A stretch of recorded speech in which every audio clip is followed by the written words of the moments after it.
I cheated on my wife thinking it meant nothing, but I ended up with HPV that turned into cancer. Now I'm going through chemo alone while she won't even look at me, and I know I deserve every second of this pain. It started at my buddy Marcus's bachelor party in Vegas. Not the cheating part, that came later. But that weekend planted something toxic in my brain.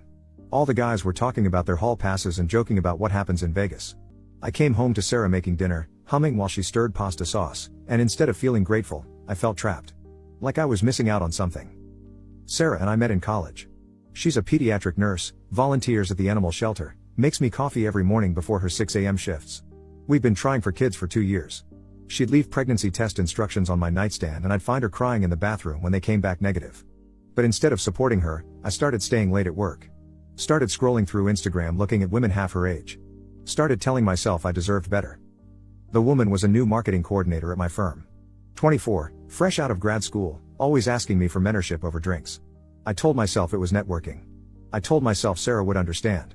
I told myself a lot of lies. Her name was Jessica and she laughed at everything I said, even my terrible jokes. She'd text me at night, innocent stuff at first, then pictures. I deleted them immediately but the rush stayed. Sarah would be asleep next to me after her 12-hour shifts, exhausted from dealing with sick kids all day, and I'd be texting another woman. I started looking forward to Jessica's messages more than coming home. When Sarah would try to talk about baby names or nursery colors, I'd zone out and think about Jessica's laugh. When Sarah would reach for me in bed, tired but trying to connect, I'd pretend to be asleep because I was thinking about someone else. The affair didn't happen overnight. It was weeks of buildup. Coffee meetings that turned into drinks. Work conversations that turned personal. Jessica would touch my arm when she laughed, let her hand linger on my shoulder. She started wearing perfume that reminded me of high school girlfriends, back when everything felt possible. Sarah noticed me pulling away but blamed herself. "Are you okay, baby? You seem distant." She'd make my favorite meals, suggest date nights, try to seduce me in ways that used to work. But I'd built up this fantasy that she was boring, that we'd gotten too comfortable, that I was wasting my prime years. The night it happened, Sarah was working a double shift at the children's hospital. Some kind of emergency with a critical patient. She texted me at 7 p.m. saying she'd be home late, maybe not until morning, and instead of feeling worried or supportive, I felt excited. Free. Jessica had been hinting for weeks about wanting to show me her new apartment. "You should come over for dinner," she'd say. "I make amazing pasta." We both knew what she was really offering, and I pretended I didn't understand while planning exactly when I'd take her up on it. I texted her 20 minutes after Sarah's message.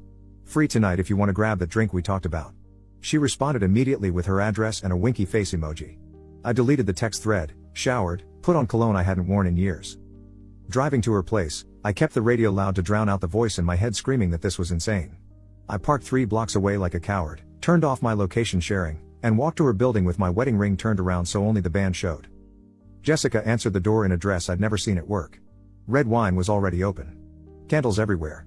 She'd planned this as carefully as I had, and seeing that preparation should have been a red flag, but instead it made me feel wanted in a way I'd forgotten existed. We didn't even pretend to eat dinner.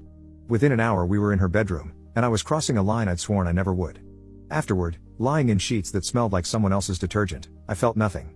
Not guilt, not satisfaction, not relief. Just empty. Like I'd bitten into fruit expecting sweetness and got cardboard. I drove home at 2 a.m. to find Sarah had gotten off early and made me a sandwich, thinking I was working late. She was sitting at our kitchen table in scrubs, exhausted but smiling, asking about my day. I ate her food while she rubbed my shoulders and told me about the little boy she'd helped save, and I felt like the worst person alive. I told myself it was a one-time mistake. But Jessica started getting clingy immediately. Texting during work hours about how amazing the night was, talking about how we had real chemistry, hinting that maybe we could figure something out long term. I realized I'd misread the situation completely. She thought this was the beginning of something, not the end. 2 months of dodging her calls and avoiding her at work. Sarah kept asking what was wrong, why I seemed distracted. I blamed stress, blamed work pressure, blamed everything except the truth eating me alive. Jessica got weird after I cut contact, showing up to meetings she wasn't invited to, sending passive-aggressive emails about team collaboration, making comments about my marriage in front of colleagues. Then Sarah noticed the bump in my throat during one of our increasingly rare intimate moments. We were trying to reconnect, to get back to who we used to be, when she ran her finger along my neck and froze. "Baby, what's this? You should get this checked." I brushed it off. Stress from work. Too much coffee. Male pattern baldness extending to weird places. But it got bigger. Started hurting. I made the appointment to shut Sarah up, expecting the doctor to tell me it was nothing. Instead, he ordered a biopsy. Then another test. Then he called us both in for results with that tone doctors use when they're about to wreck your world. It's HPV-related oropharyngeal cancer. Usually sexually transmitted. Stage 2, but treatable. When was your last exposure outside your marriage, Mr. Chen? Sarah was sitting right there holding my hand, wearing the bracelet I'd bought her for our anniversary. I watched her face crumble as the timeline clicked into place. The doctor kept talking about treatment options and survival rates, but all I could see was my wife realizing I'd betrayed her in the worst possible way. She didn't scream. She didn't throw things. She just stood up, walked out of that office, and I knew there was no coming back from this moment. No explanation would matter. No apology would fix it. I'd traded 8 years of marriage and the woman who loved me most for 3 hours with someone who'd already blocked my number, and now we both might pay with our lives. That night Sarah packed a bag and went to her sister's without saying a word to me. I called her crying, begging, explaining it was just once, it meant nothing. She listened in complete silence. When I finished my pathetic monologue, she said, "You gave me cancer, David. You might have given me cancer." Then she hung up. The test results came back negative for her, but something in Sarah died anyway. She moved back home but into the guest room.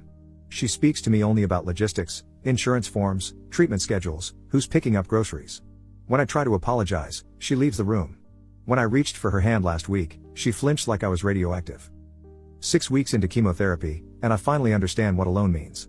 Sarah drives me to appointments because she's too decent to let me suffer without medical transportation, but she sits in the car during treatments. Won't even come into the waiting room where other couples hold hands and share magazines. My friends disappeared the second Sarah's sister posted what I'd done on Facebook. Marcus won't return my calls. My work buddies stopped inviting me for drinks. Even my barber, a 60-year-old Italian guy who's been cutting my hair for 5 years, told me last week he was disappointed in me as a man. Jessica quit 2 days after my diagnosis became office gossip. Heard through HR she moved back to Ohio. Blocked me on everything. The woman I destroyed my marriage for couldn't even be bothered to send a sorry about your cancer text message. 8 years of marriage traded for 3 weeks of attention from someone who disappeared the moment real consequences showed up. The worst part isn't the chemo making me throw up bile for 12 hours straight.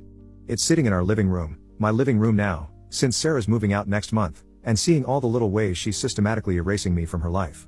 Wedding photos moved to storage boxes. Her coffee mug gone from the kitchen counter. The pregnancy book she bought still stacked by what used to be our bedside table, but now there for her new apartment. I found out through her sister that Sarah's seeing someone. A doctor from her hospital. Someone who doesn't cheat on her while she's saving children's lives. Someone who doesn't give her HPV. Someone who actually deserves the woman who makes coffee every morning and volunteers at animal shelters on weekends. Yesterday was the worst day yet. I was getting my port flushed when I saw Sarah through the treatment center window, laughing on her phone in the parking lot. Actually laughing, throwing her head back like she used to do with me. I hadn't seen her smile in months. I realized she's not just moving on from our marriage, she's healing from me like I'm a disease she finally got treated for. The oncology nurses keep telling me I'm responding well to treatment. 70% survival rate with my specific cancer type and stage. They act like this is fantastic news, like I should be celebrating. But surviving isn't the same as living, and I killed everything worth living for the night I walked into Jessica's apartment. I keep writing letters to Sarah that I'll never send. Apologies that sound hollow even to me. Explanations that explain nothing. Promises I have no right to make after what I've done. Last week I wrote 23 pages about how sorry I am, and when I read it back, all I could think was, you're sorry you got caught. You're sorry you got sick. You're not sorry you did it. My mother wants me to move to Florida after treatment ends, start over somewhere nobody knows what I did. You're still young, David. You can rebuild. But you can't rebuild from something like this. You can't start over after giving your wife cancer. You can't undo choosing a complete stranger over the woman who made you breakfast every morning for 8 years. Sarah came by the house yesterday to collect her grandmother's china set. I was napping on the couch, bald and hollow-cheeked from treatment, and I woke up to her standing in our doorway looking at me like I was already dead. I'm sorry, I whispered, the same words I've been saying for months. She nodded once, not forgiveness, just acknowledgement, and kept packing dishes into newspaper. The moving boxes are gone now. The house echoes when I walk through it. In 3 hours, I have my next chemotherapy session, and for the first time in my adult life, absolutely no one will ask how it went when I get home. I thought cheating would make me feel alive, desired, like the man I used to be before marriage and mortgages and trying for babies that never came. Instead, I'm a ghost haunting the ruins of my own life, watching through windows as the woman I destroyed builds something beautiful with someone who knows how to love her properly.